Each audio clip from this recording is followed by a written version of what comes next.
Hi, everybody. I got Paul over here. I am Ellen with TruthtellerTales, and I am dedicated to interviewing folks like Paul who are the truth seekers and the truth tellers and who have unwavering faith during this most incredible time in history.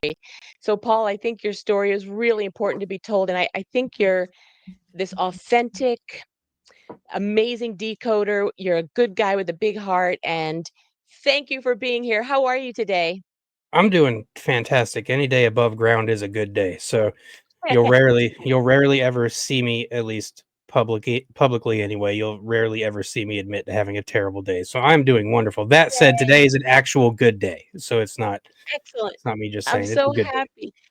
I am so excited for you to be here. So first, and I didn't even check this with you before we went on, but I have watched you and Stormy Joe for quite a while, and you both are so kind and wonderful, but your information is so methodical, and that's what I try to tell people. Just watch them, because it's so methodical. And then you're also relaunched the Q for Dummies, which is such incredible information. Again, another historical time capsule, which I think is going to be so important. So just kind of go into that before I just hear your about your life. I really just want to hear too about the things that you're focusing on right now. The main focuses right now are obviously the two shows you just pointed out. Absolute Storm is priority number one.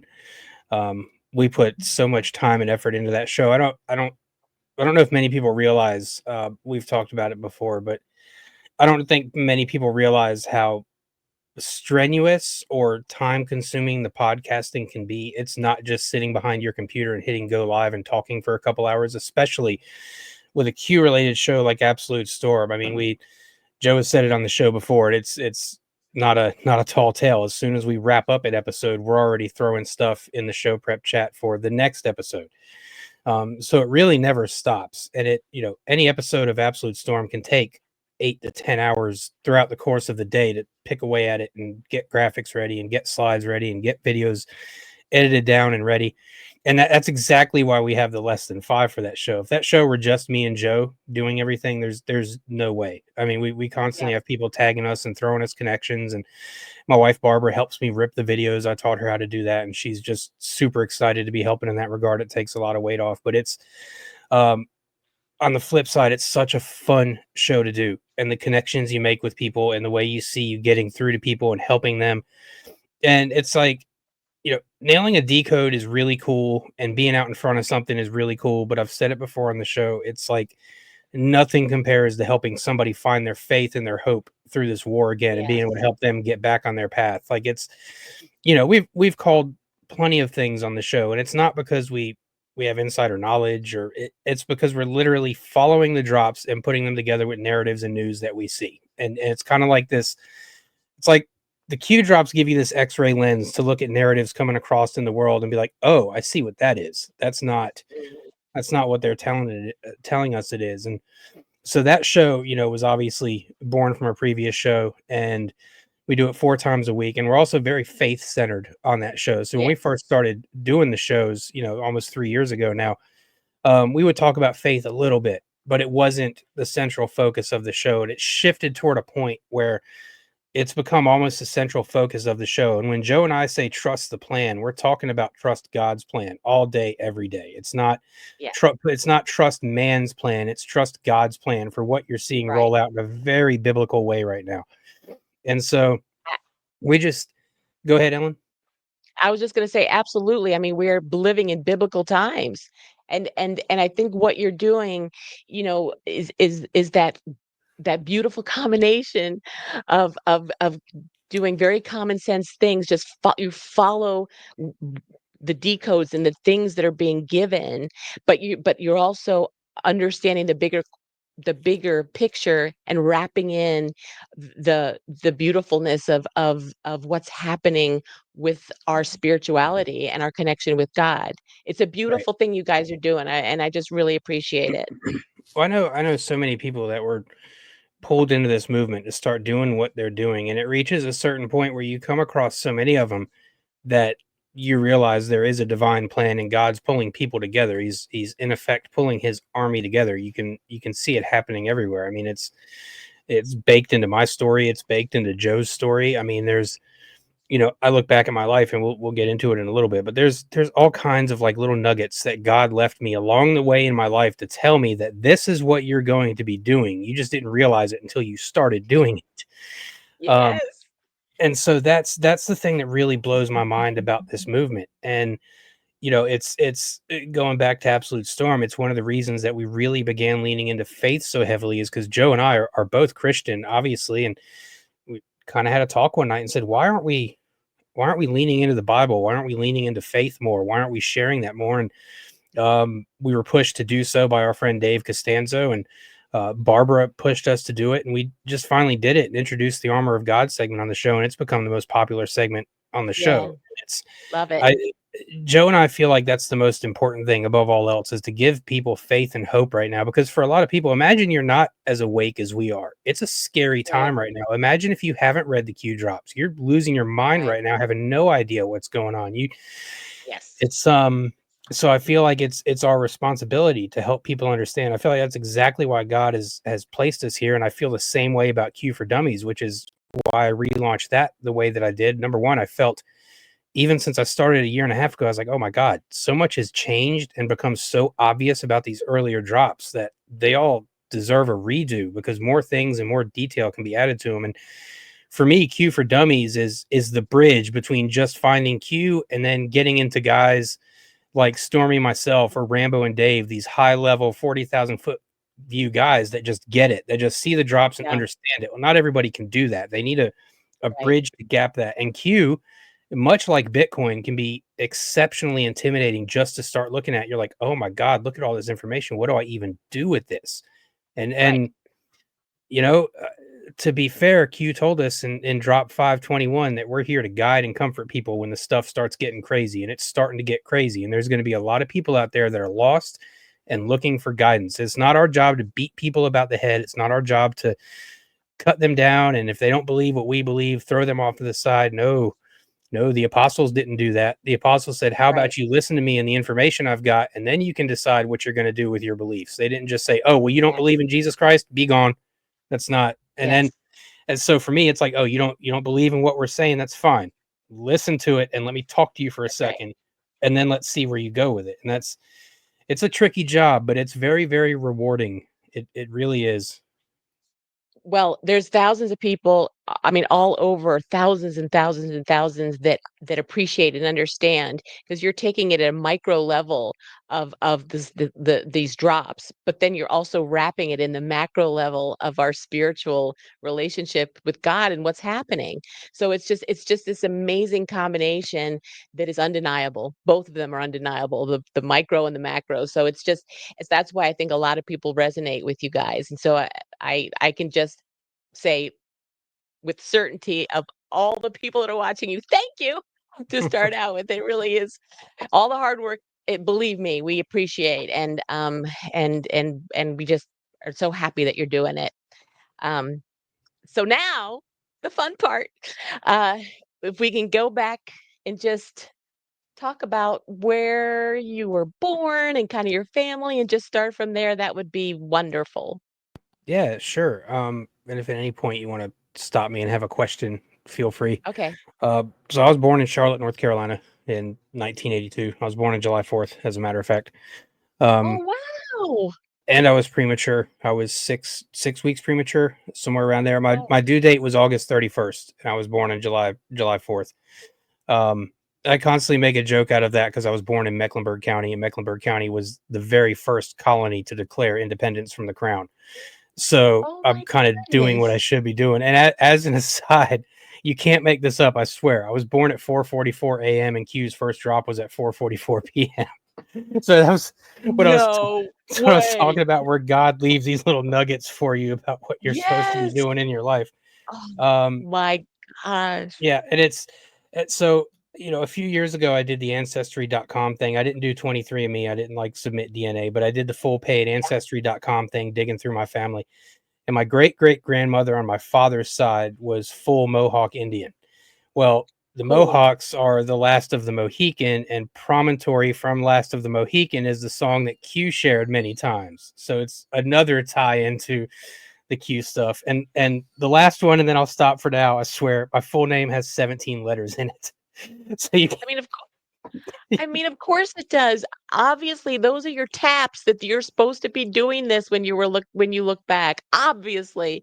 I mean, and right. God says, "I can't make it any more obvious, Paul. This is what you're supposed to be doing." I mean, how cool is that? And so as a kid then, what was it like growing up? Were you in the suburbs? Because I lived in Charlotte for several years. What was it, you lived in the suburbs, Charlotte? No, we lived right off of South Boulevard in Woodlawn, so like right smack in the Oh, middle of the city. And we still fairly we don't live in that area anymore. That's where the house was that burnt down. We live over near the airport now, which that's part of the reason I'm a night owl, because the only quiet time I get is between 1 and 6 in the morning. Otherwise, there are planes going over the house every 45 seconds, 800 feet. It gets a little annoying. Um, but no, so I was born in wow. Charlotte, lived right smack in the middle of Charlotte. My dad was an audio engineer. Through the early part of the 80s, he worked for PTL. You guys may know that from Jim Baker and Tammy Faye fame. Praise the Lord. Yes, I Yep. because I lived there. I went shopping in their big mall. Yep. And then mom and dad had me, and obviously I was premature, and I was in the NICU for weeks, and they didn't want to give dad paid time off to be with mom at the hospital, so he left. And when he left, he ended up going to WTVI, and he worked there for the next, I think, 15 to 20 years. And that was actually, funnily enough, that was a PBS station. Oh So my goodness. even if he were there now, it wouldn't be working out too well. Um, No, I would say not. but Oh so my gosh. then in the late 90s, they had wanted to change a bunch of things at the station, and he was just over it. And he started do freelance contracting on his own. And that's how he finished out his audio engineer career. But that was growing up in Charlotte, it used to be an awesome freaking city. Not so much anymore. It's gotten to the point where me and Barbara and my father almost can't wait to get out at this point. Um, but being young, I I was always kind of seeing through a veil, so to speak. Like, it was always really hard to pull wool over my eyes. It was, I remember mom and dad having to, for Christmas or birthdays, they would take my actual gift and put it inside of another box, and wrap it, because I was that annoying little kid that would just look at a box and be like, I know what that is, and I'll still do it. So like the Christmas and birthday stuff, the games still continue with me. But I think that was kind of like a little clue into how I was going to be. And I was around, I don't remember the exact age. It had to have been it was fifth grade, so I had to have been 9, 10, no older than 10. And my dad used to Coast in the AM with Art Bell. I mean, every single day. And so I would go into his room and lay on his bed, and I'm starting to listen to this show where they're talking about aliens and the JFK assassination and Stargates and just all this crazy stuff for a 10-year-old to be hearing. And it took. Yeah. I was like, wait a second, this is, well, I don't hear this anywhere else, but this is really interesting stuff. I want to listen to this. And I remember in sixth grade getting in school suspension in my social studies class because I got in an argument with my teacher over the JFK assassination, and he started talking about it. I'm like, that guy didn't do that alone. And we started arguing. I mean, 11, 12 years old, arguing about the JFK assassination.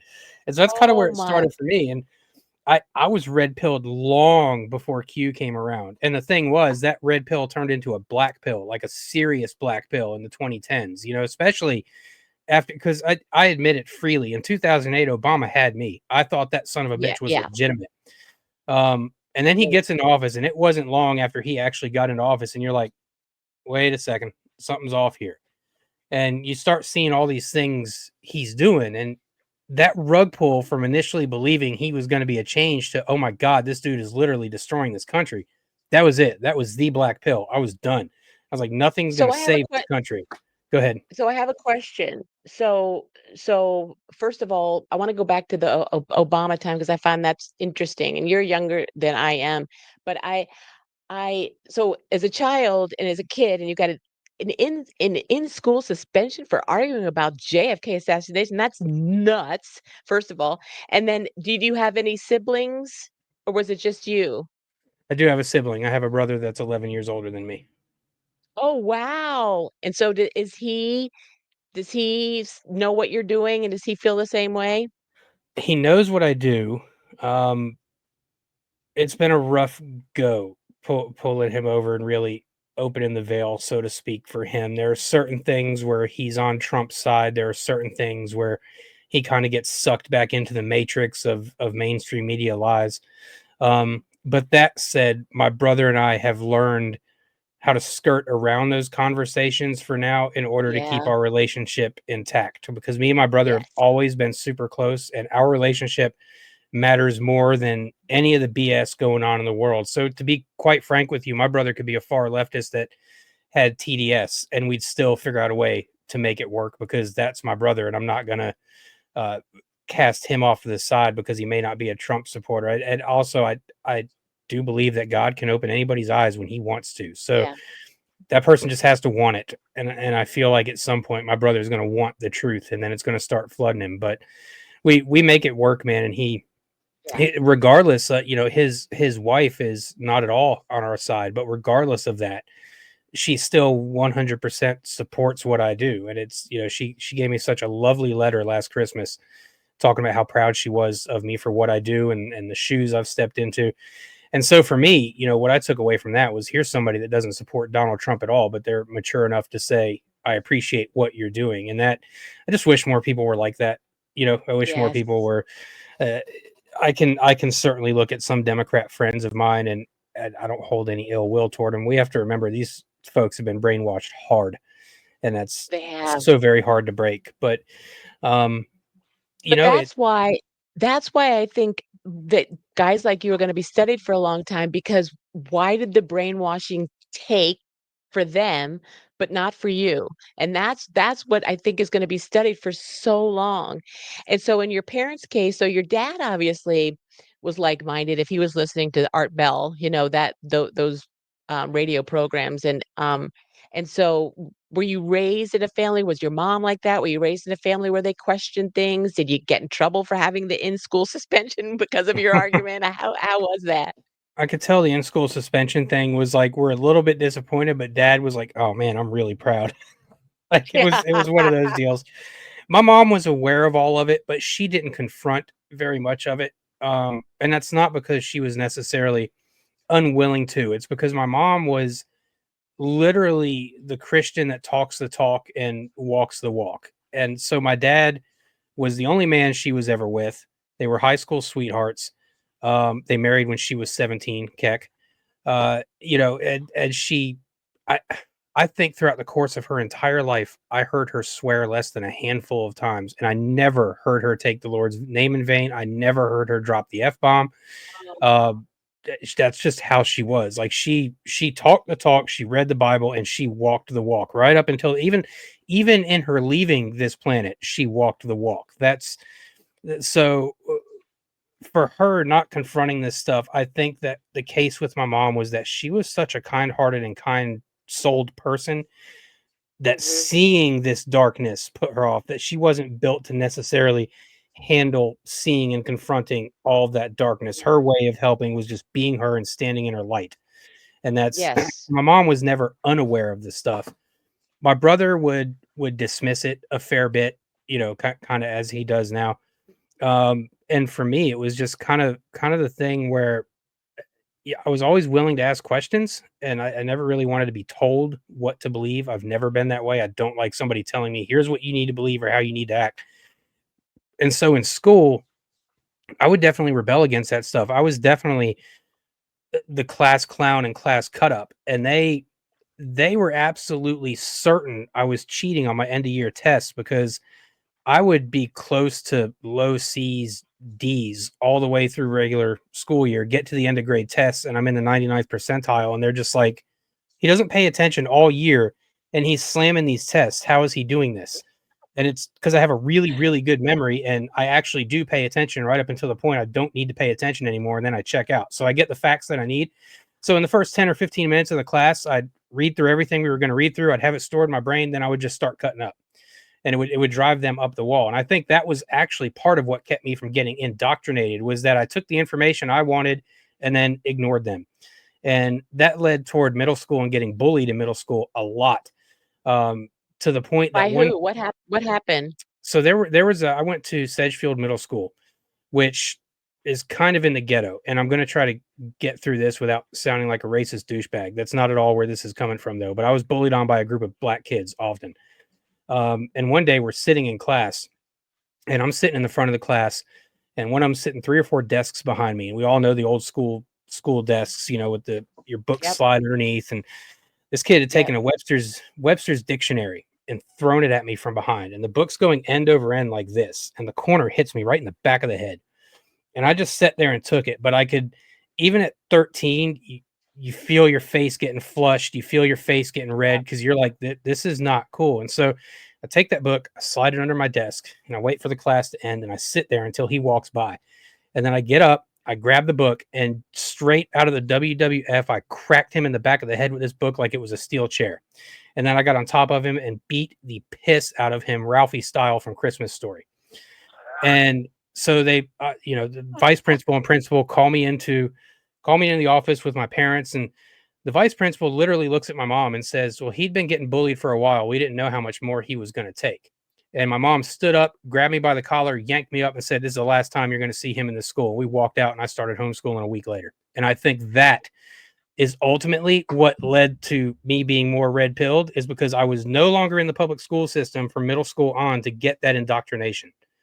So then I was being taught by my mom and OMG. dad.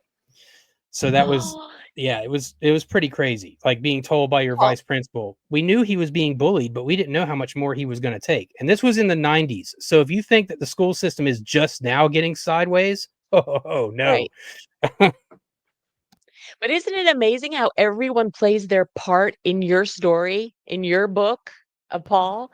That had to happen, as painful as it was, in order for you to be able to be homeschooled and out of that system. I mean, that's what's just so amazing to me, how those little things that happen, good and bad, have to happen for Well, you to that be where you are.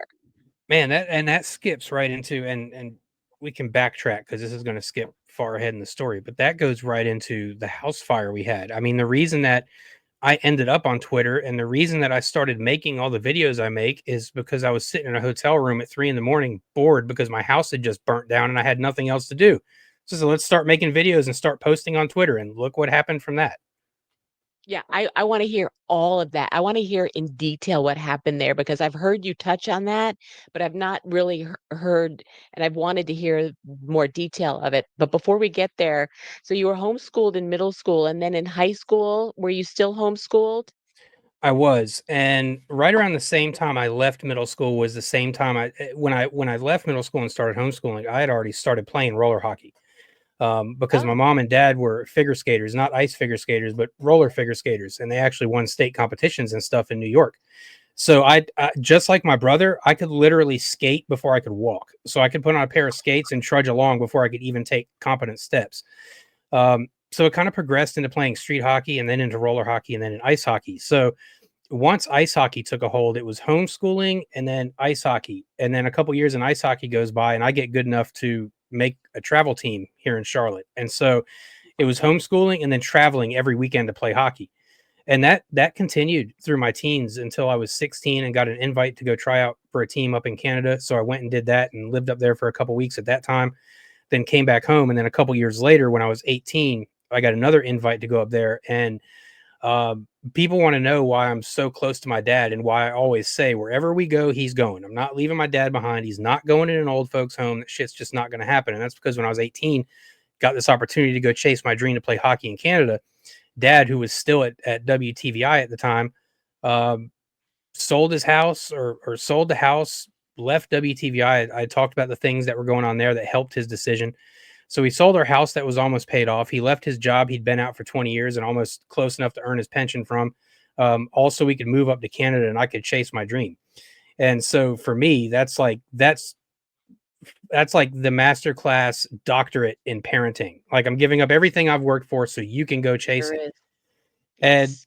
a couple months up there, I'm at training camp and I go down to make a save and my pad had shifted over and this slap shot goes directly off my kneecap. And it was it's so funny because it goes back to those little things that happen that set you on new paths. And it was The only time I ever played hockey, when you're a goaltender, you have your leg pads, but you have these pads that strap onto the backside of the leg pads that go up your thigh and cover your thigh. Because when you go down to make a save, your hockey pants ride up a little bit and it exposes your knee, the top of your knee and the top of your thigh. For this particular practice session, I had left my damn thigh guards in the hotel on the air conditioner drying out and forgot to take them. And I remember being in the locker room, I'm like, whatever, dude. Like, I've never been hit there with a shot before. Like, surely I can get through one practice without these things. Nope. And so when that puck hit my knee, and just to make the context clear for those watching, this was for a junior A team in Canada, which is a step below the WHL. The WHL is one of the preeminent major junior leagues in Canada that NHLers are pulled from. So it's not far Wow. away from that level where you can start getting looked at. And the dude who broke my knee was named Brent Seabrook. He ended up playing for the Chicago Blackhawks and winning 3 Stanley Cups. But if you're a hockey fan, you know that dude laid wood. His slap shot was at least 100 miles an hour on a good day, right? Whether or not it was at that point when he was still playing juniors, I don't know, but it was trucking a solid 90. And it goes off my kneecap and produced arguably the most sickening pop and crack I've ever heard in my life. And it was, you ever had that level of pain hit you where there's not even pain at that point? You just go completely numb and your stomach instantly turns and you start shaking and get the cold chills. It was that. And Oh, my mom was standing at the boards watching it, and Dad said when it happened, oh, she just straight beeline outside because of the sound it made. And I oh, was 18 at the time. I go back to the locker room, take my pads off, and there's already just this massive bruise and swelling started. They did what they call a donut around my knee, so they took a piece of foam with a hole in the middle of it, taped it around my knee to try to keep the swelling in the same area. And I tried to go back out and play, but I couldn't. There was no way I could. Like, my knee was just done. And a couple weeks go by, and it was still stiff and sore. And I tried to play again, and I just couldn't.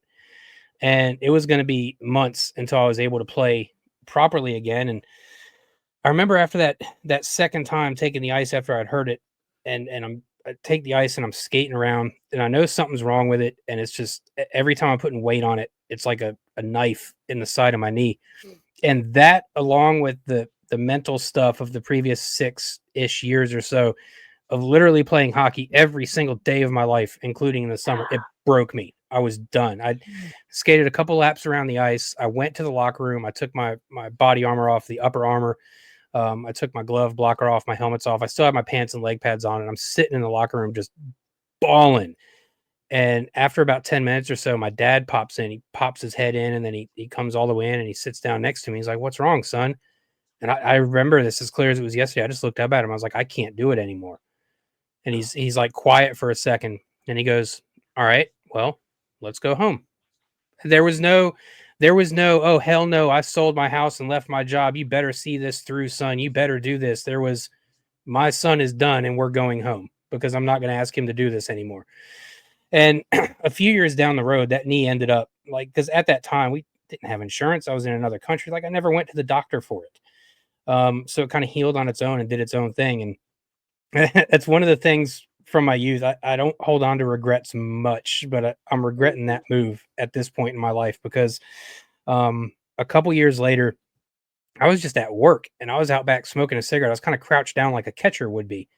And I go to stand up and my right knee just completely gave out and I oh, couldn't put any weight on it. And what had happened was when that puck went off my knee, it literally shattered my kneecap, which forced it to heal together in a weird way, which pushed the patellar tendon and I believe it was my MCL off to the right side of my knee.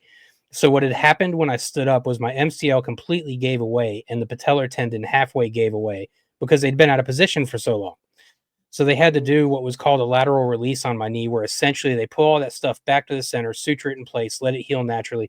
And they did some more stuff with the kneecap there. And it was okay um, for a few years, minus soreness and stuff. But I got into jujitsu. And the second year I was doing jujitsu, it absolutely just gave up the ghost. And I was just trying to pass somebody's guard. And to do that, you kind of kneel down on one knee and kind of it's hard to explain without actually showing it. But when I knelt down, my knee sounded like a machine gun had just went off. And at first I wasn't able to straighten my leg. And then I just forced myself to stand up forcefully and it straightened my leg for me. And there was a loud pop. And I was like, oh, okay, this is fine. It just popped. Because I was able to walk. There was no pain. I was like, this is cool. couple days later, we're at home and we're watching TV, and I'm sitting on the couch, and I had my feet kind of on the footrest, and I pull my knees to my chest to rock myself forward to get off the couch. It was a low couch. I'm 6'3". I have to use different means to get off of couches sometimes, right? So when I pulled my knees back to my chest, it popped again. And this time it locked and I could not extend it. And the pain was easily as bad as what I described when the injury first happened. Oh, Barbara will tell you to this day, she watched me turn white in half a second and start sweating. And 10 minutes goes by and I'm like, I can't straighten my leg. Like I can't even move my leg. And I look at her and I'm like, we definitely need to go to the hospital. And so we went to the hospital, and at the hospital they tell you, it's, we think you've torn your meniscus, but we're not going to know until you're able to do an MRI. So I set up an MRI, which is going to be the next week. So for the next week, I'm walking around with my leg at this angle, like it was kind of slightly bent at the knee, but I couldn't bend it anymore. I couldn't straighten it, and putting weight on it was just not going to happen. And so I have my MRI, and the MRI gets read, and I had torn my lateral meniscus in such a way that it tore off the bone and then folded under in between the joint. That's why I couldn't move my leg. And they holy ended up, smokes. as opposed to the meniscus reconstruction and healing, I went against that because at the time of surgery I was 37, 38, 2019. It's 2025, so it's 38 at the time of surgery. And I'm like, I'm not a professional athlete. Trying to fix the meniscus and go through the rehab of that and hoping it grows back and hoping it takes at 38 years old is probably Yeah, not going to happen. So I just told him, take it out, just take the cartilage out, like just be done with it. Like if it's, and so he did that.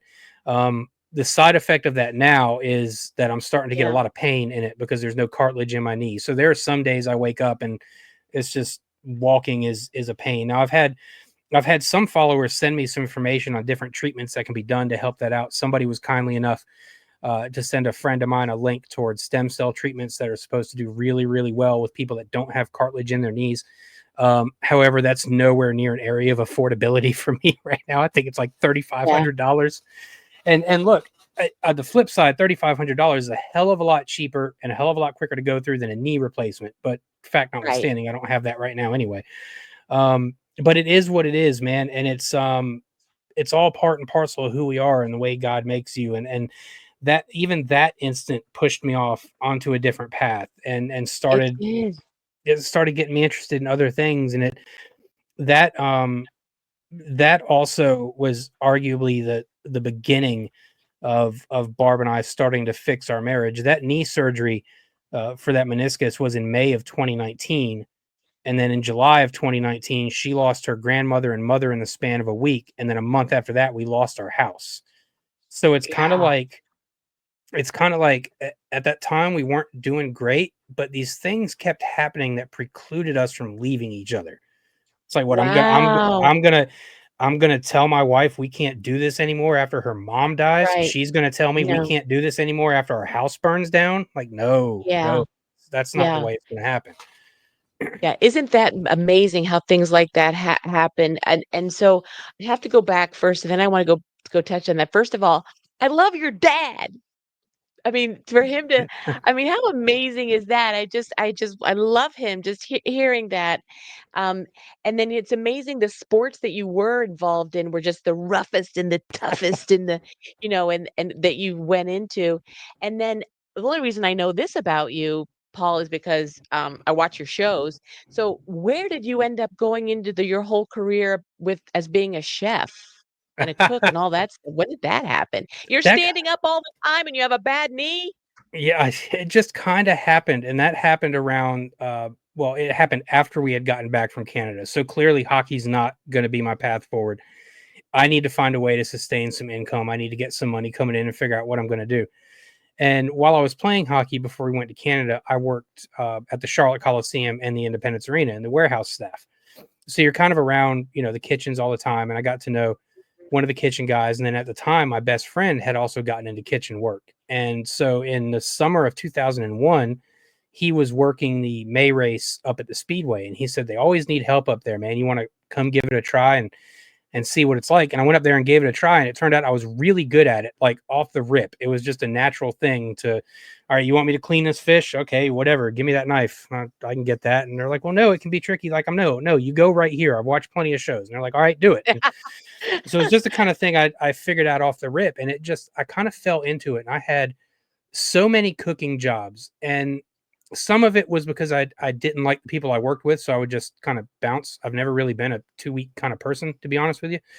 um that's predicated on how much respect and honor you show me while I'm working for you, if I'm going to give you 2 weeks or not. I'm not just going to give you 2 weeks if you've treated me like crap the entire tenure I was there. You haven't earned that respect from me. So the other reason I would do it is because not having the money to go to culinary school, all right, well, if I go work at a burger joint for 6 months to a year and then go work at a barbecue, well, then I'm learning how to do all this stuff from the ground up without Right. having to pay for school. So Yeah. time eventually passed, and I was actually a really, really good chef. And the thing was, it's just such a hard, grinding lifestyle with severe underpayment. Rarely do you get benefits or paid time off, and it just wasn't going to be the way. And I remember, back in 2016, I'd kind of reached my fever pitch with that, and I was at work at a place called the Asbury, and so incredibly stressed out and under the gun, and not just from work, but from the stuff me and Barbara were going through on our marriage. I just kind of blacked out, and I remember I was pan searing this piece of sea bass, and anybody who's worked their weight in salt in cooking knows that when you're pan searing something, you always lay it down in the pan away from you, so that when the oil splashes, it doesn't get you.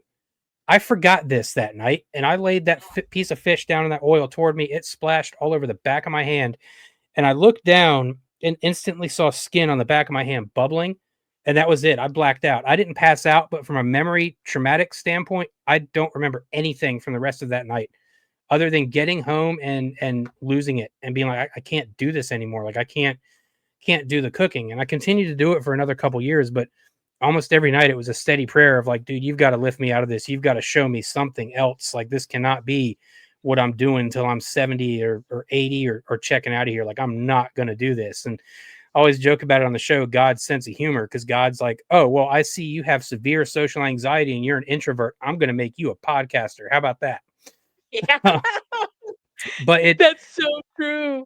it's, But I and have the to go cooking, back to I wanna go back to your cooking when the oil, because it just made me think of something. Because you said you blacked out, but you were doing your job. Isn't that so crazy how someone's mind can literally shift and compartmentalize? It's almost like that MK Ultra thing. I mean, you can yeah, compartmentalize yourself to get through. Isn't that wild? it is almost like you compartmentalize yourself and MK Ultra yourself, and that even got me thinking about like, wow, what programming have I undergone to continue going this way? Like, this isn't natural to keep bucking against yourself like this and doing something that your soul doesn't want to do.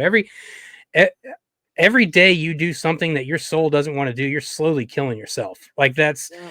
and my health, I mean, my health was going sideways working in kitchens. My mental health was completely in the trash going to kitchens. I ended up in 2016 ended up going to therapy for a few sessions, and I was lucky enough that God saw fit to connect me with a lovely Christian woman for a therapist that wasn't trying to push medicines, wasn't trying to push weird ass treatments. She just wanted to talk. That was her main thing, was talking. And not just talking, but she had such a calming presence about her that she made you want to talk to her and tell you these things that were really, sitting in the basement, so to speak, as they say in Rocky. These things that just sit in the basement, just kind of rot away, and you never go down there and clean it up or declutter them or take care of them.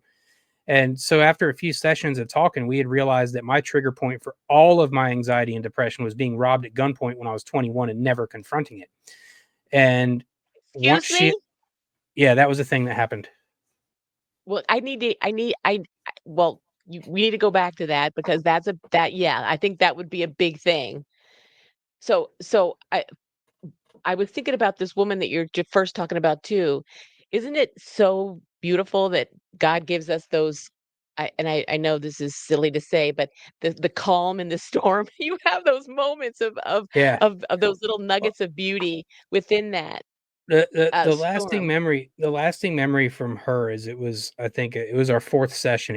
It ended up being our last one though, and we had this wonderful talk, and it was after we had gotten down to the fact that my trigger was the robbery. And I remember getting up at the end of that session and giving her one of those huge long hugs where it was more like an embrace, but in a completely platonic way because I was so grateful for what she had done for me. And I looked at her and I said, Molly, I thank you very much, but I don't think I'm going to be back. And she looks at me and says, I don't think you are either. God bless. I wish you the very, very best. And that was just from that was like the God put her there to help heal me, to help me get to a point of healing myself. Because Yes.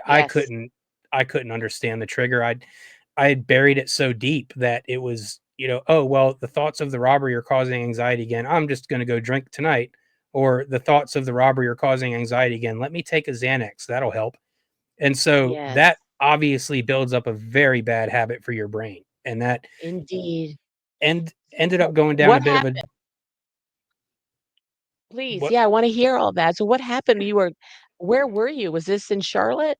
It was. I was heading to work. As a matter of fact, I had just gotten to work. It was at Harper's on Woodlawn Road. And it's no longer there. It's a FedEx Kinko's now, I think.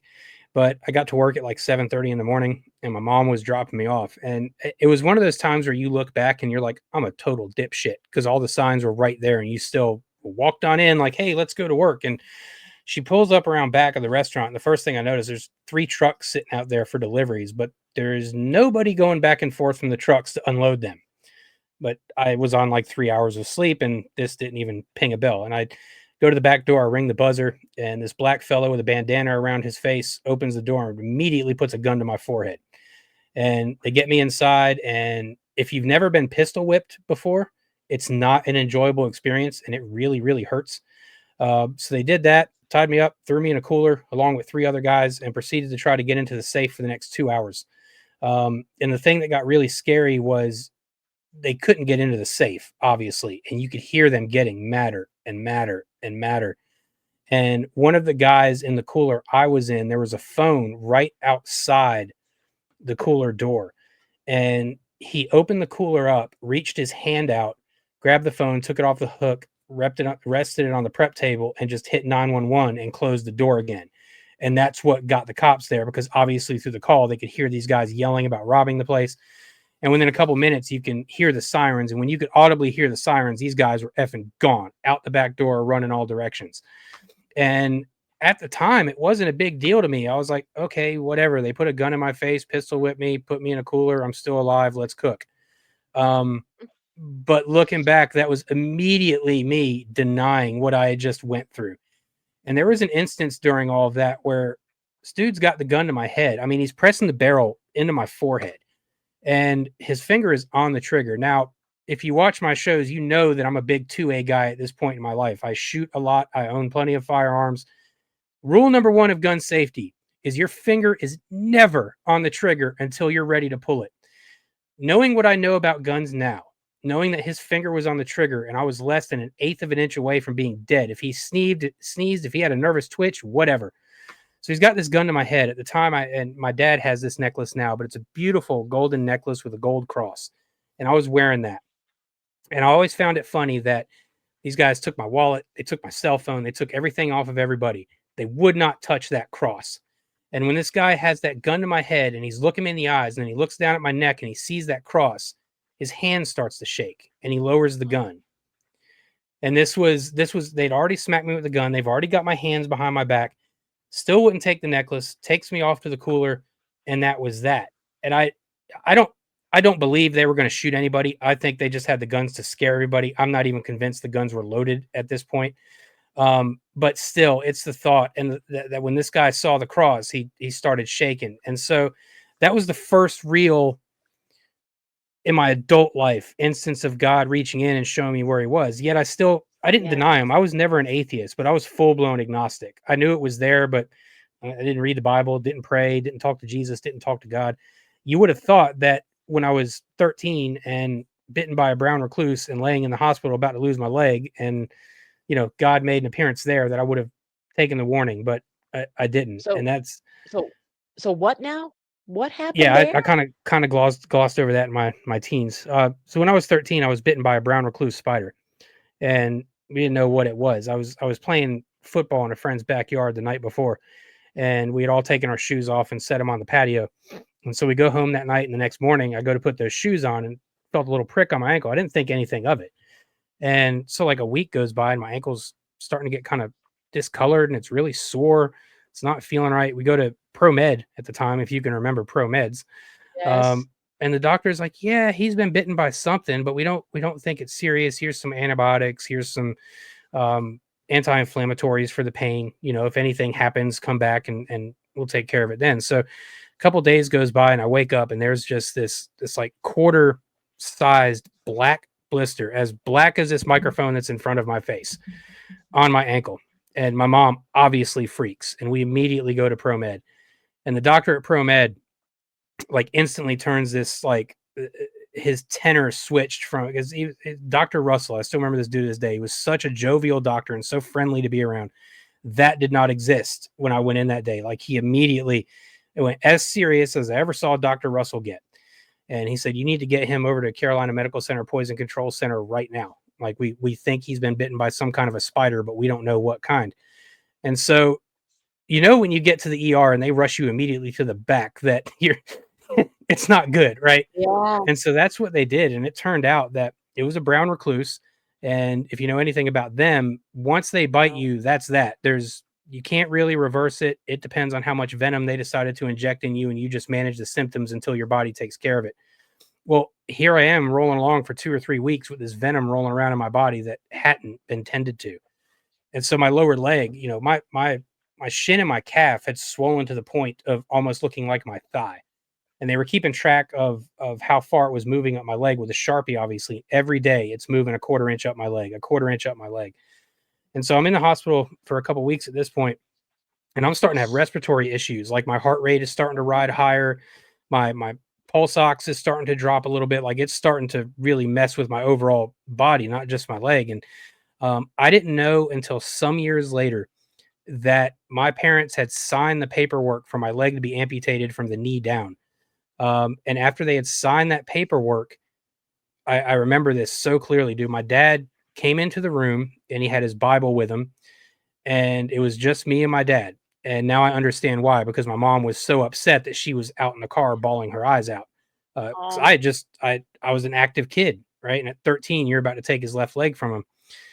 My dad came in and he's got the Bible and he starts reading some scripture. I honestly can't even remember what scripts he was, or what verses he was reading. And he has his right hand on my ankle and he starts praying arguably the deepest prayer I've ever heard him pray. And he gets done with the prayer and we're just sitting there holding hands and we're talking as father and son. And now knowing what I know, knowing that he had just signed those papers, like I can't imagine the weight that was on his chest because I didn't know at this time. And what he was doing was he was building himself up the courage to tell me what they were going to do the next morning. While he's doing this, that blister on my leg completely opens and my leg starts to open even more down near the ankle area. And this rush of stuff just starts gushing out of my leg. It was all the infection, all the poison.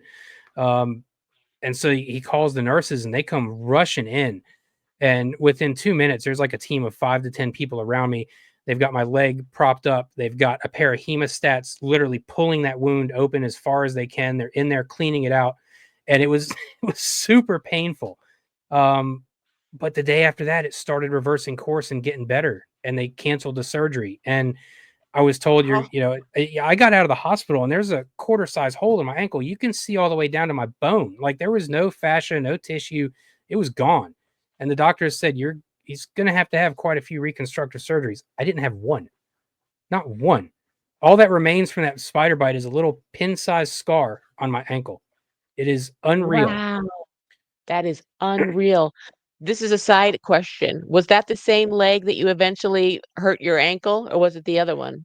No, it was the other one. So my right knee is the one without any cartilage. The left leg is the one that got bitten by the Got spider. I've also had a surgery on that knee as well. That knee is not terribly great either. And it all stems from hockey, dude. I was a 6'3" goaltender and I was what they call a butterfly goaltender. So I was always down on my knees making moves and it just didn't work out well. I wouldn't trade any of it or any of those experiences, but as I get older, I'm like, oh. but isn't it crazy now that you're literally doing such amazing work and you can do it sitting down finally? Everything you've done in Right. your whole life, you've been standing up and do I mean, how crazy is that? So oh my gosh, your stories are amazing, crazy, and riveting. So you go along as an adult and you're in this highly stressful job, and then luckily you have Molly to kind of take you and have you understand that situation with being with the gun being put to your head, which is insane. um then then does come the hard time where Barb's mother and grandmother, and then the house burns down, and take me through that and what happened with the house. Yeah, well, leading up to that, man, from about you know what? Let me backtrack to 2005 because this was after Okay. hockey had ended. I had gotten into music, and that's where I met Barbara. And Oh. so the crazy thing that happened with meeting Barbara was, I talked about going to Canada when I was 18, and my dad selling the house and everything so we could go up there. My whole life up until that point, my dad has been a musician. I've always been around music. I love music. We would go to a place in Charlotte called Reliable Music every Saturday just to look around. I'd sit down at a drum kit, play for a few minutes, but he could never afford to get me a drum kit until we moved to Canada, right? So we moved to Canada. He finally gets me a drum kit. Well, a couple months later, I decided I don't want to play hockey anymore. Well, guess what comes back to Charlotte with me? The drum kit, right? So I start playing in bands down here and getting involved in music down here, and I met my wife at one of the shows my band was playing. So if I don't go to Canada and get the drum kit, do I even meet her? Like Wow. you can't write this, like you can't. No. And so This story was meant to be. I mean, that's what's so crazy when you look back, so keep going. I'm into the music thing, and I, was in a couple bands that did decent around here. The last band I was in did really decent.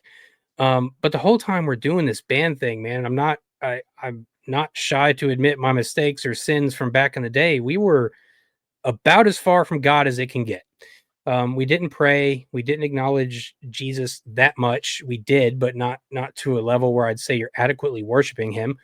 Um, we drank all the time, we did pills.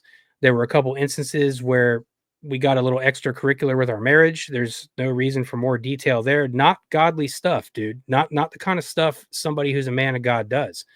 And this stuff slowly started ripping Barbara and I apart. There was things she would do. So at the time, she had started getting into modeling. I mean, Barbara's a beautiful woman. I wasn't going to begrudge her from getting into modeling. And then she got into implied nude modeling. Again, I'm not going to tell my wife what she can or cannot do, right? And I understood that a large part of the reason she was doing it was because growing up, she was always told how ugly she was, how useless she was, how she wasn't going to amount to anything. And so she was doing this to get her confidence back. I understood that. At the same time, the intimacy in our marriage had started to struggle. So in my head, I'm going, so all these dudes on your Facebook can see your implied nude body, but I can't even get intimate with my wife. It starts a separation, right? Like I legitimately got butthurt. So Right, because of that, I started low key throwing her attitude and shade, and I stopped paying as much attention to her. Well, this puts her off. And so right. this whole time we've got this schism going on, but Yep, neither one of us are talking to the other about what's bothering us, right? We yep, lost the communication, we lost the plot. So over the course of the next couple years, we kind of started to become roommates, and that leads into 2019 when I was talking about the surgery. And that I went through the surgery, and I remember the night before her mom died, her mom was already in the hospital, and Barbara and I got in a serious fight, like the kind of, all right, it's done, we're done, this is it, I'm going to go sleep on the couch and we're going to figure things out moving forward. The next day her mom dies. I say to myself, but there's no freaking way I'm telling her she's got to go or we're breaking up right now. Like that can't happen. Like as yep, far apart as we are right now, I'm not soulless. I'm not going to do that to her, right? Um, and then a month goes by and the house fire happens, and that started changing everything. I mean, she was the backbone after that house. This girl just lost her mom. Now, her mom and her were very, very close. It was not an estranged relationship. They didn't hate each other. They talked on the phone every single day. She would go visit her parents who live in Lincolnton once a week. I mean, her and her mom were close. And losing her mom absolutely gutted Barbara. Yet less than a month after that, our house burns down that she had moved into with us. And granted, she'd been there for 15 years at this point, 14 years at this point. She literally became the backbone for my family in that moment because mom and dad just watched everything they put together over the past 50 years of their life go up in smoke.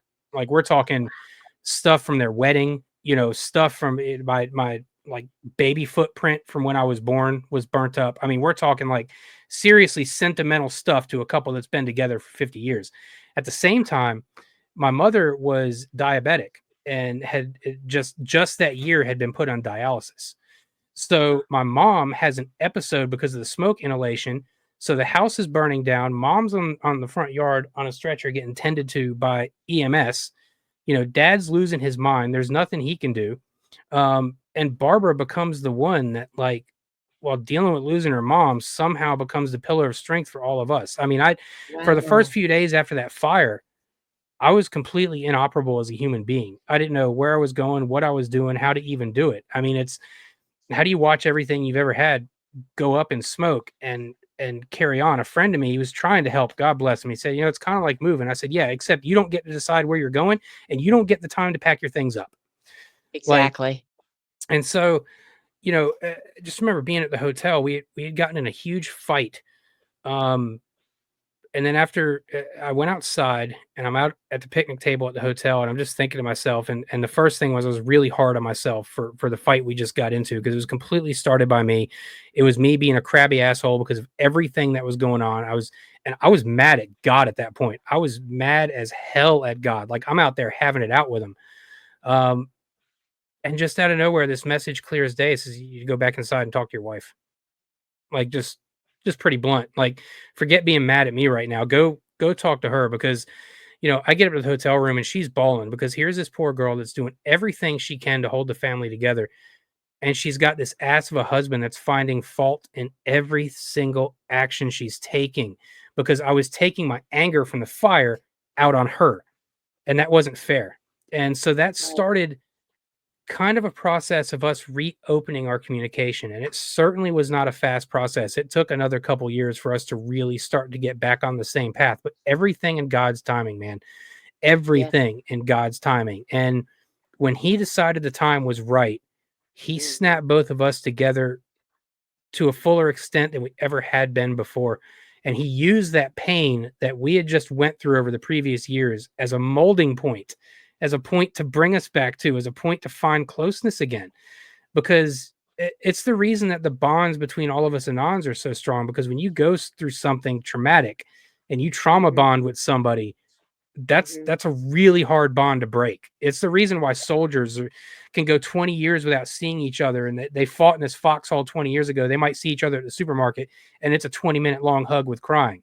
That's the same Absolutely. thing with her. It was like we may have been at odds, but look at everything we just went through and came through.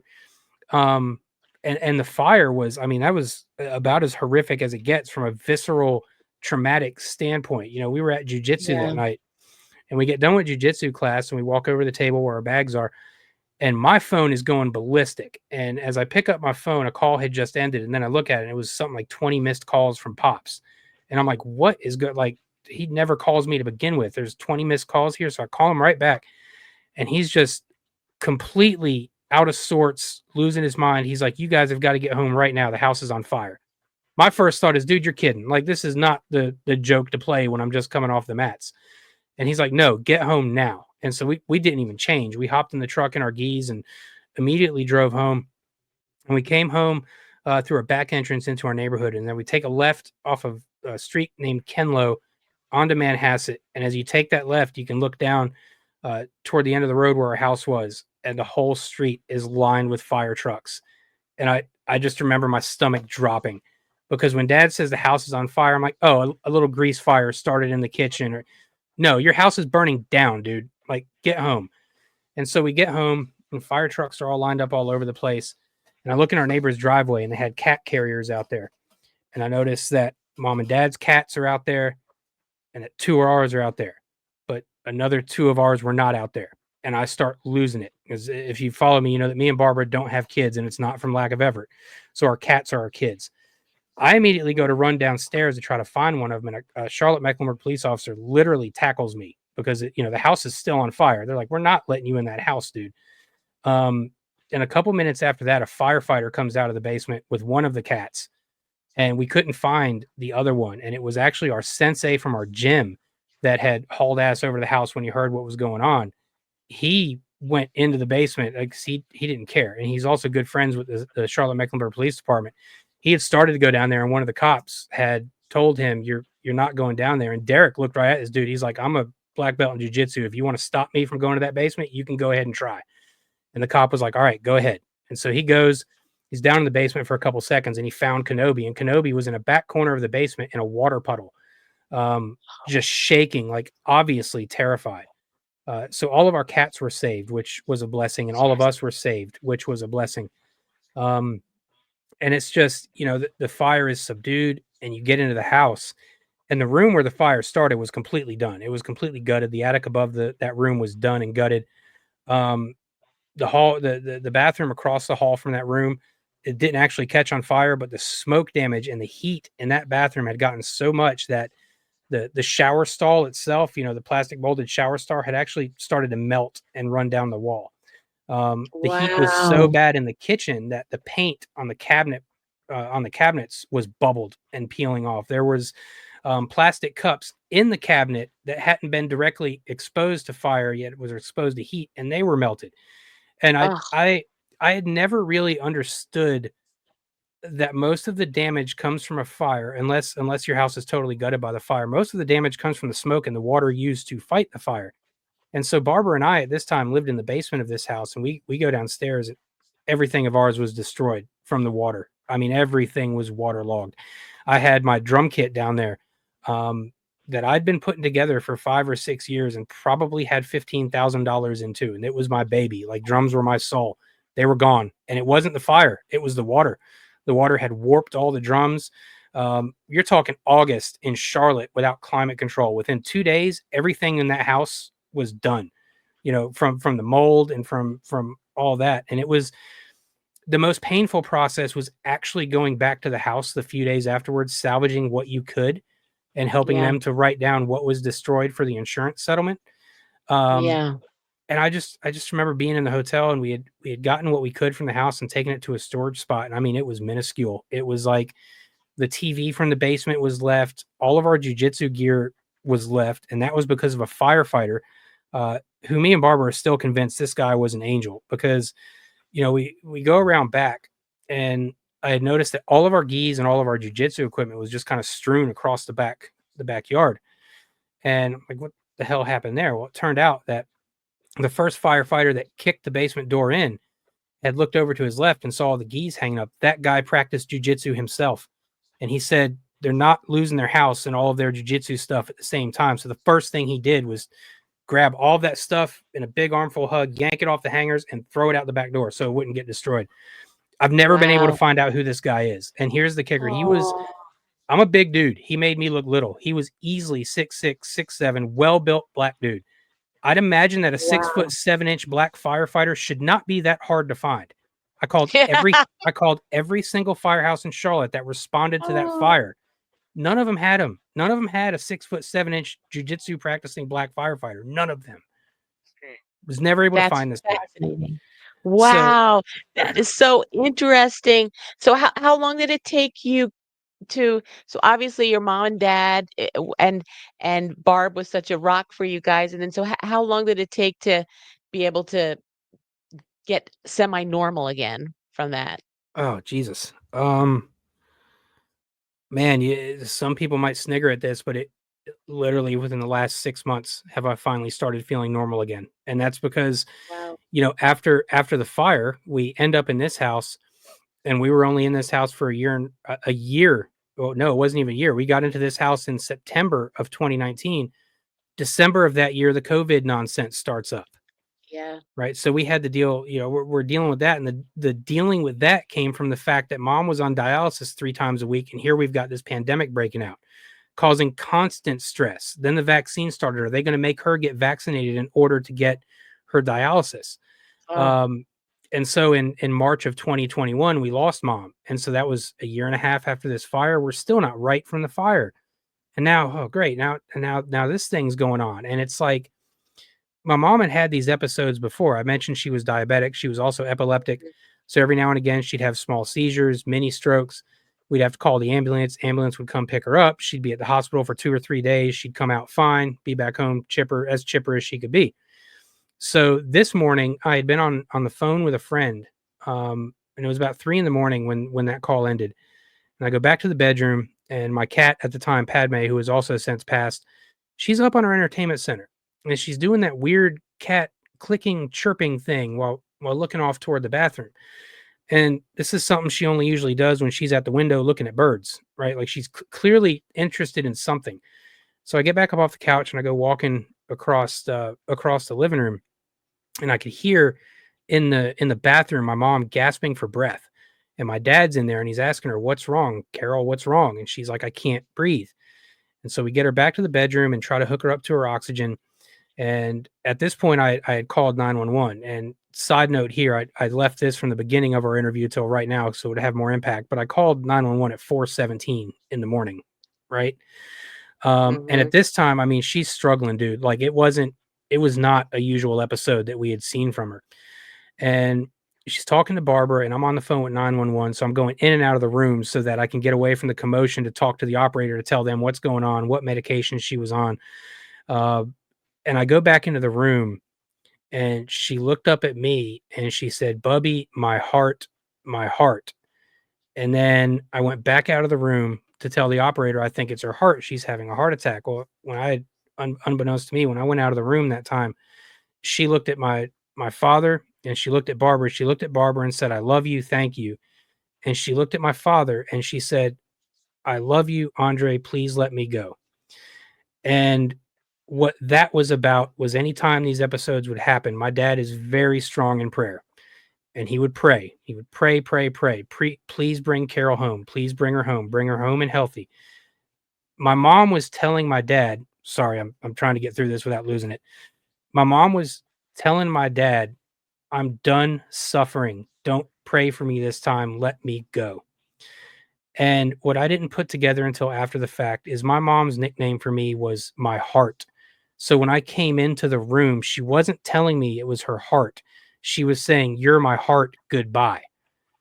And the paramedics got there, and here's another God nod. They performed CPR on her because a couple minutes before they got there, she had slumped and her eyes rolled back into her head. This happened while Barbara was holding her. Barbara was sitting on the bed behind her, holding her up, and she just slumped and went completely limp. And I'm certain that's when she left. The paramedics got there, and when they got there, her heart wasn't beating. They did CPR for 17 minutes, uh, and then got her loaded up and got her into the ambulance, into the hospital. And when she got to the hospital, she was brain dead. There was no brain activity whatsoever. And her and my dad had made a promise to each other: "You're not going to be here as a vegetable. That's not going to happen." And so, um, on that Sunday, which was March the 7th, he had given the okay to unplug all the machines and everything. Uh, I don't even think she made it to the hospital, Ellen. I'm pretty sure she died right there in my wife's arms. And so that that rocked us. I mean, I'm a mama's boy. My dad is still. I don't think my dad will ever be over it. When you're with somebody for Right. 52 years, and then all of a sudden they're gone, I I can't even begin to comprehend how you go on with your life without that person there. And to his credit, he's stood strong against it and done the very, very best he can.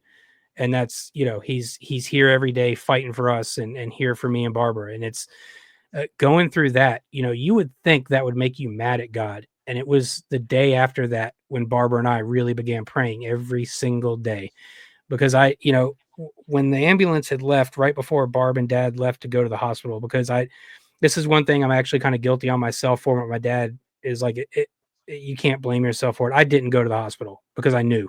I knew that my Right. mom was gone. I didn't want to see her Yeah. on tubes. I didn't want to see her Right. lifeless with no color to her Because skin. that's None not of that. her. No. Right. And so it's like, when that all happened, it was just a blur, and it was like, how do we do this? Like, how do we move forward without her? And I remember, like, to this day, the toughest thing I've ever done as an adult is signing the papers to have her cremated and signing my mother's funeral paperwork because there's no way dad Yeah. could do that, dude. I wasn't going to make him do that. Right. Yeah. And it was just such a traumatic experience. But I remember even then, like being cognizant enough to realize that the prayer that I said in the living room with all three of us before those two went to the hospital was not the same prayer we always said. The same, the prayer was heal mom with your hands, bring her home as quickly and fully recovered as possible. This prayer was, Lord Jesus, please let your will be done with my mother. So it wasn't asking for her to Oh, come home this time. It was your will be yeah. done. And I think Yes. the reason for that was low key, all of us had gotten tired of watching her suffer. She was on That's dialysis, right. like I said, 3 times a week. It had gotten to the point to where after every dialysis treatment, every muscle and joint in her body was on fire. She was sleeping Yeah. 19 or 20 hours a day. This is a woman who used to mow her own grass, used to knit and crochet all the time, make flags, very, very active. She used to go on walks all the time.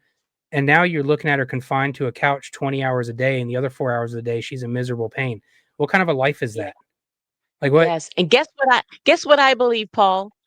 I believe she's doing all that right now and Yeah, without any pain, and I truly believe it, and she's a part of your life more without being in pain than any time in those last years, and so I believe that so strongly, and she is in her perfect spot now, she actually, is. watching over you, what you're doing and bringing such beautiful glory to so many people. But it's amazing. What's amazing, I want to touch on why you became red pilled and black pilled, and we might have to make this a two-part series because your life is so interesting. But what's so amazing to me is you've had those shocking moments that normally people maybe have one.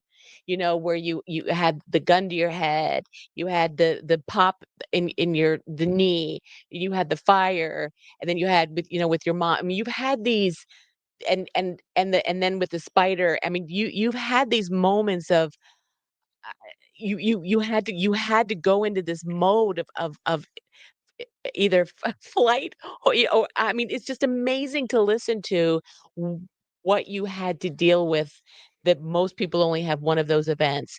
So and for you to be able to come out stronger with Barb, and with your life right now and what's happening, obviously God and your mom are playing a huge part of that right Yeah. now. And it's just I just l I it's just this is why I'm doing this. It's just such an amazing journey that you just took all of us on. Um, and so after that, and so the last 6 months you say you feel somewhat normal. So you've been a guy that's questioned things, obviously getting in school suspension for questioning about JFK's assassination, and then Obama, you went fed into it for a little bit and then realized. And then when did you really start digging into questioning things and go from being red pilled to black pilled, and then where you are now, for crying out loud?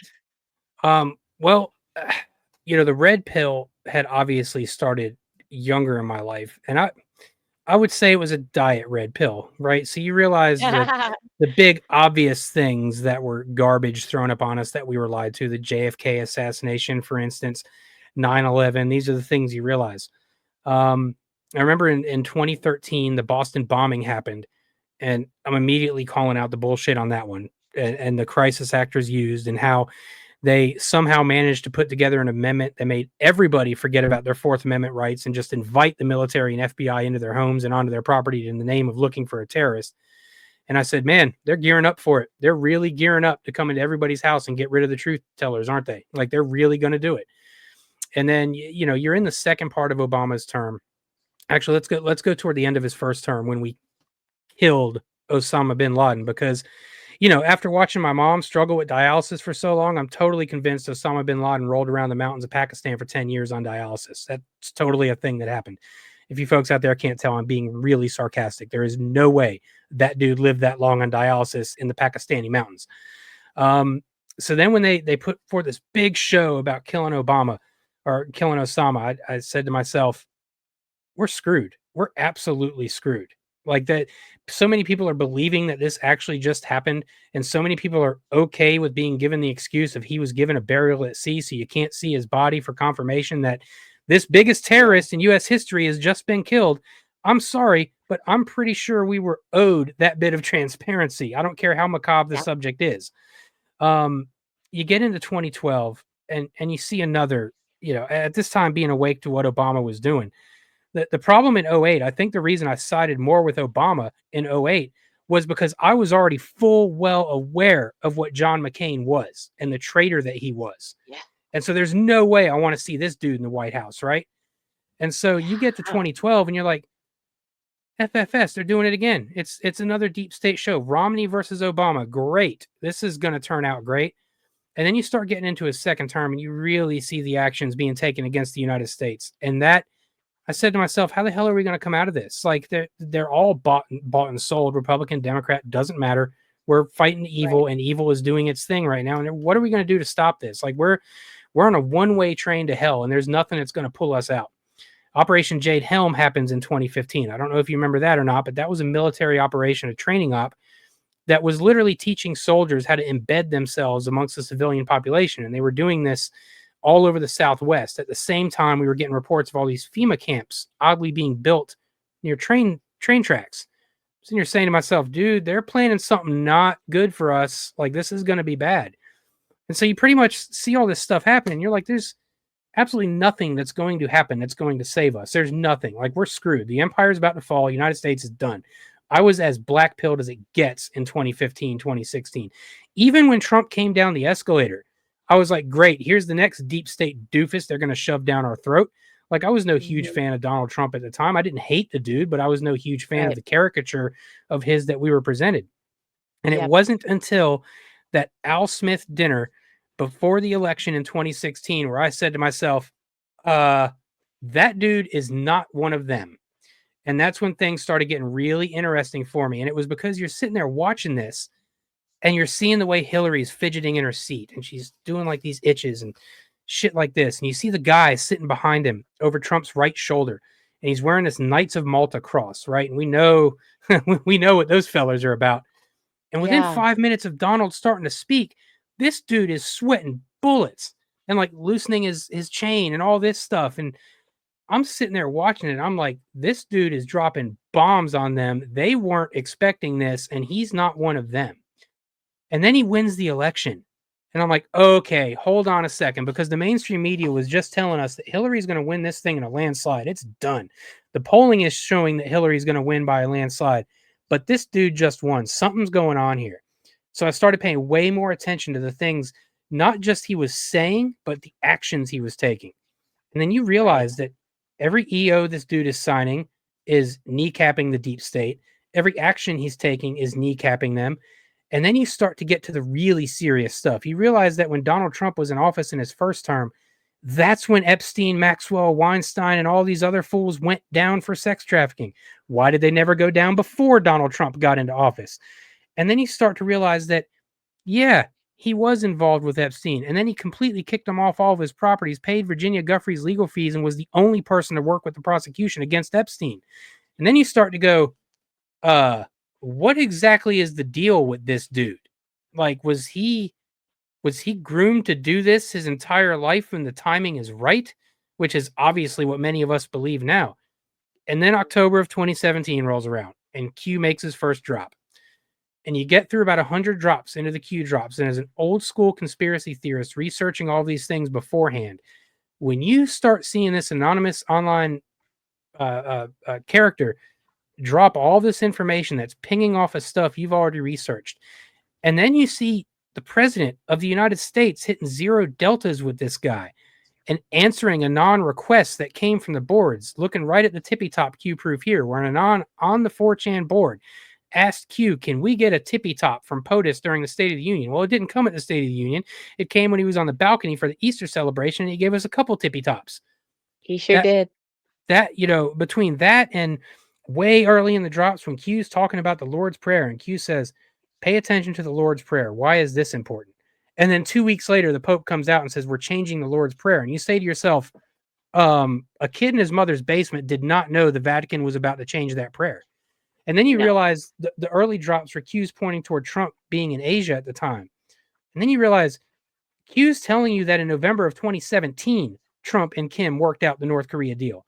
and took the North Korea state away from the deep state, away from CIA control. And that right there is one of my first points to go back toward with full control, is that if the deep state was in control, they would not have lost North Korea as their puppet state, but they did. Yeah. Yes. So it's if the deep state were in control, this dude's not going to tell you online that the Lord's prayer is about to be changed. That's right. Like Oh it's my if the deep state's in control, Donald Trump doesn't win in 2016 to begin with. If the deep state's in control, yes. he doesn't win in 2024, which brings you to 2020. And my belief that that wasn't the deep state, that was us, because Joe Biden was the biggest red pill. You can hate the dude all you want, that's fine.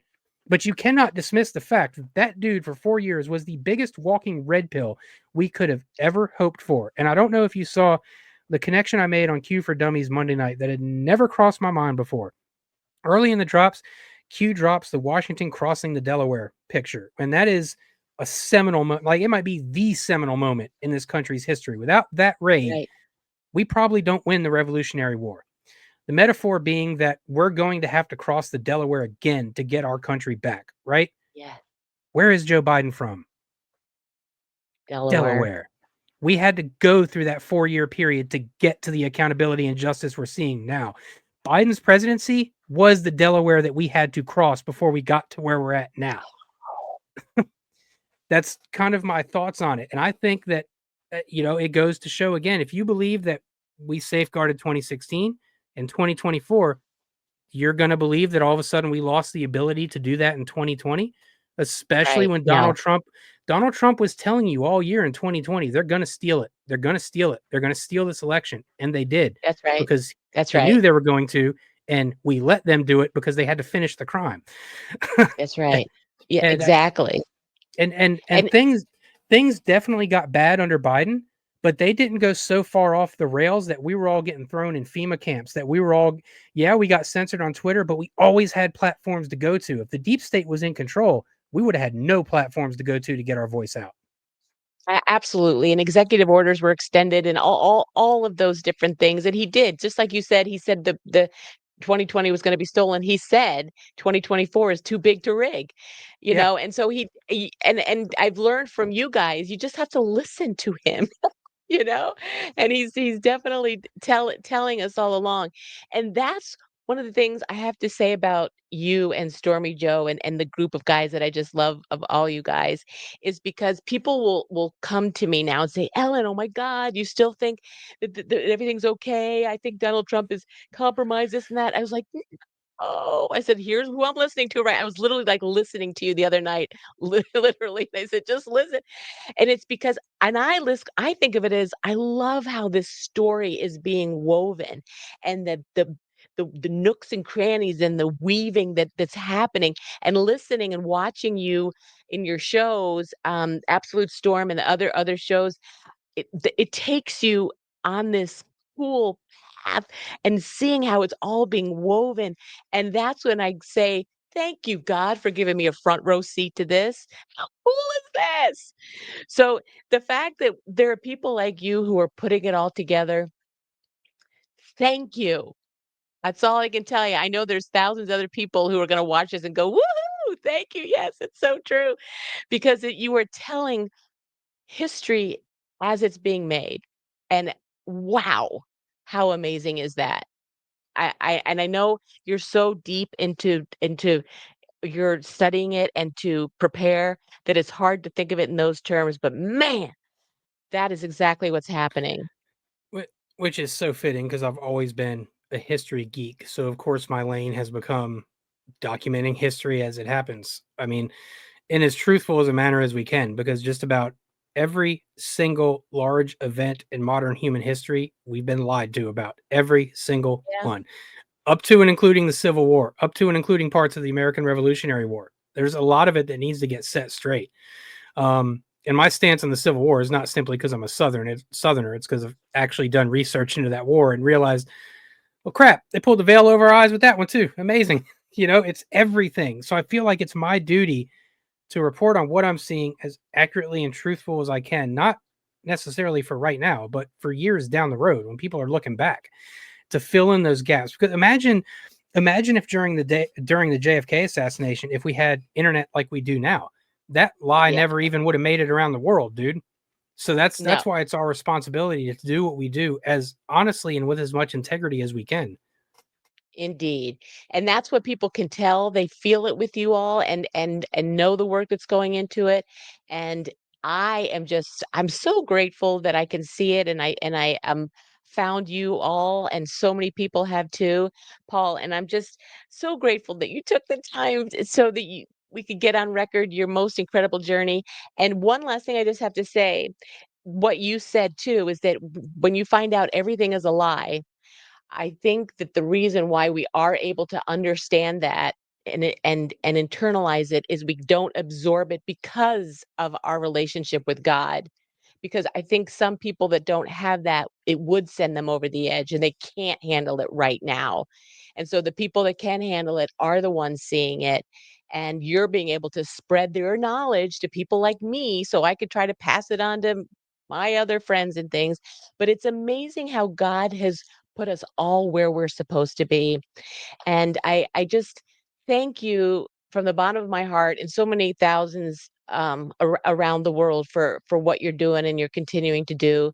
And besides saying thank you, I want you to give your dad a giant hug from all of us for being such a great guy and and giving us you so that you could be a part of this journey for all of us. So thank you, Paul, for giving up your time and with us. And I know you've got your show Sunday. Is that it's at 7:30 on Sunday, right? Correct, and And then Monday, Q for Dummies is at 10. that's correct as This well. is how much I watch. I'm doing this by memory. And then Tuesday and Thursday it's at 9 and Wednesday it's at 10. Am I got that right? Nailed it. Absolutely nailed Y- it. And BB McGuire, I know you have on every other week for a segment. I interviewed her too, and what a story she has. So I'm just so thrilled to be a part of the family of these people who can just see what's going on and tell the tale. And again, thank you again, Paul, for being with me. What a treasure you are. And we'll just all continue to watch you tell the truth. Yeah, this has been a lot of fun. I feel like we could do another one of these down the road. Because Please. there's certainly I kind of went over the doomy angles of my story today, and I have a lot of really cool things that have happened in my life too that I don't want to necessarily skirt over. I want to at some point I've got to come back and we could talk about those so I can give God the glory for all the amazing experiences He's given me in my life too. But here's the thing, and I absolutely agree with this. And Mike Tyson, I heard him say this a few months ago. You want to talk about a dude that is severely misjudged by society nowadays? He was given an interview and he said, you know, people always wonder what the secret of life is. What is this secret of life? He said, I'll tell you the secret of life. You have to appreciate everything that happens to you, not just the good. You need to find reasons to appreciate the bad. And so, despite all Yes. the bad things I've discussed here today, I can go back to each of those instances and find not just one silver lining, but many silver linings that were born from all of those terrible experiences in my life, which means Absolutely. that those experiences, as bad as they were God ordained. That doesn't mean that He made them happen, but that means that God was like, they can handle this. I'm going to have to allow this. Like I see how this is going to play out, and they can deal with it. And, you Right. know, there's one of my favorite motivational speakers, and he's a Christian as well as Les Brown. And it's the same thing he says about his diagnosis with cancer quite a few years later, or quite a few years ago. And he said he's sitting there in his doctor's office, and earlier in his life, he had developed back cancer. I think it was in his T7 vertebrae or something like that. Um, and he had come out of it. And so, ironically enough, 17 years later, it comes back and the doctor tells him about it, except this time it's metastasized to his lung, to a couple other areas in his body. And Les Brown starts laughing. And the doctor says, Why are you laughing? Are you in denial? And he said, No, I just kind of feel like Mother Teresa right now. It's like, God, I know you know how much I can handle. I wish you just didn't have so much trust in me. But then he goes on this rip about mindset. And he's like, mindset and faith is everything. He's like, so to me, this cancer is a God ordained challenge for me to work my way through. And he's clear of cancer again. It had metastasized across his body. And that mindset of his that this is not going to take me down, it might sound hooey, wooey, fooey to people out there, but that stuff matters. The energy you put It out is reciprocated. So if you're diagnosed with a severe disease and your first thought is, well, that's it for me, it's probably going to be it for you. If your first thought is, oh, I'm going to kick the crap out of this, probably going to have a lot better time during your treatment. And so, big things, I believe, man, keeping your mindset positive, staying strong in faith, and moving forward and not giving up. No matter what life throws you, do not give up. I say that at the end of every episode for a reason, because I firmly believe it, that the person who continuously gets up off that canvas is the one who's going to win the fight. Life, I hate to take another quote from a movie, but it's just so on point. And it's from Rocky Balboa. And he says, life is not about how hard you can hit. It is about how hard you can get hit and keep getting up and keep moving forward. And I'll end on that. Amen. That's so true. And yes, please, I'd love to do a part two any old time, Paul. Thank you so much. It's been the greatest fun having you, and I know people are just gonna love it, and we'll be watching you, and all that your hard work you're putting in. Thank you so much for taking the time. I really appreciate it. It's been a pleasure, my friend. Thank you so very much for having me. God bless you. All right. God bless you. Take care.